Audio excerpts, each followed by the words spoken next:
tardes. El día de hoy en la materia de nutrición en el adulto y el anciano vamos a hablar un poco acerca de las úlceras pépticas, ¿ok?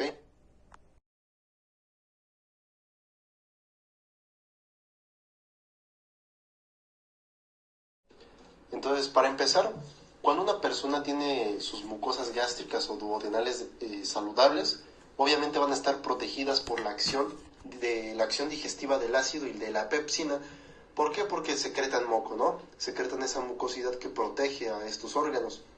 También porque hay una producción de bicarbonato que obviamente hace un poco más suave o un poco más alcalina este ácido. Asimismo, la eliminación del exceso de ácido por el flujo sanguíneo normal y la rápida renovación y la reparación de la lesión de las células epiteliales. Entonces, en pocas palabras, cuando una persona está saludable, el ácido gástrico y la pepsina no le causan ningún daño al órgano porque pues hay mecanismos que ayudan a que esto funcione de una manera adecuada.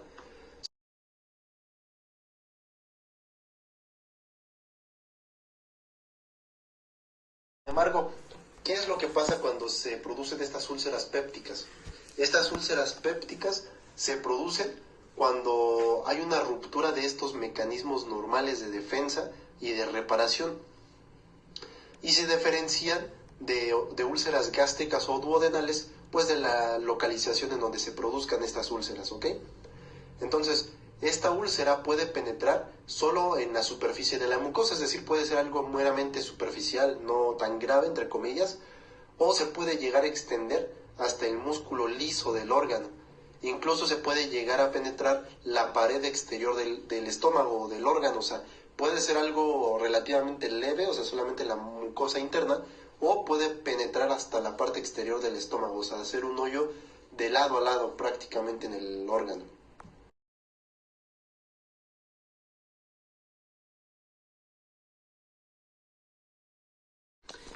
Asimismo, existe una variedad de factores de riesgo que se asocian con la aparición de las úlceras pépticas. Las más importantes son 6 y las puse aquí. La primera, la más común y la más frecuente, es una infección por la bacteria Helicobacter pylori. Recordemos que esta bacteria es muy peligrosa e incluso principalmente genera gastritis, ¿no? Ya después, si no se trata de una manera adecuada, después de la gastritis, ahora sigue una úlcera. Puede ser una úlcera gástrica o se puede ser una úlcera duodenal. El número 2 es el uso del ácido acetil salicílico. Este medicamento que prácticamente lo consumen muchas personas y se vende sin receta, es muy peligroso, o sea, lo consumimos muchas veces porque pensamos que es muy buena, pero el exceso nos puede causar este tipo de úlceras, ¿no? Entonces las personas que tienen alguna enfermedad cardiovascular y que la tomen ya de manera diaria para, dicen ellos, adelgazar la sangre, pues hay que tener mucho cuidado que no esté causando ningún tipo de daño en este tipo de órganos, ¿ok? Hay que estar prevenidos en estos casos.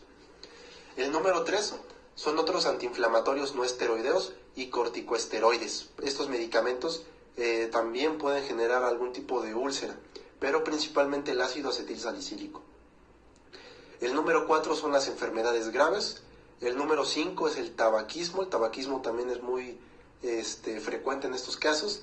Y el número 6, el estrés de la vida. Esto también es muy importante porque actualmente todas las personas viven con estrés. No hay ninguna persona que ya no tenga estrés. Entonces hay que cuidar estos aspectos para prevenir cualquier tipo de úlcera.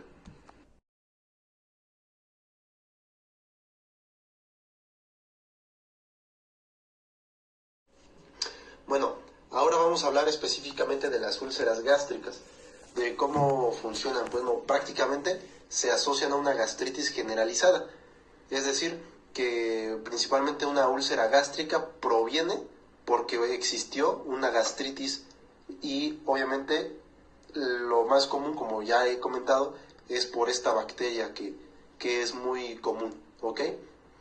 Bueno, esto se debe, ¿por qué? Porque la participación inflamatoria de las células parietales y la atrofia de las células productoras de ácido y de pepsina es ocasionada por la vejez. O sea, estas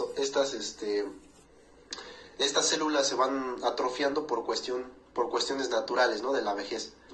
Asimismo, la hipomotilidad antral, es decir, la incapacidad que tiene el estómago, o más bien el estómago pierde esa capacidad de que el músculo liso se contraiga, También una estasis gástrica, esto quiere decir que el estómago empieza a tener un vaciamiento gástrico más lento, y el reflejo duodenal se asocian con la frecuencia de úlceras gástricas. O sea, todos estos factores que yo he mencionado se asocian con estas úlceras. Ahora bien, hay que tener mucho cuidado con las personas que tienen úlceras gástricas. ¿Por qué? Porque las hemorragias y la mortalidad es mayor en las úlceras gástricas que las duodenales. Entonces hay que también de manera nutricional revisar que, como tienen hemorragias muy constantes, que no tengan ningún tipo de anemia por la pérdida de sangre.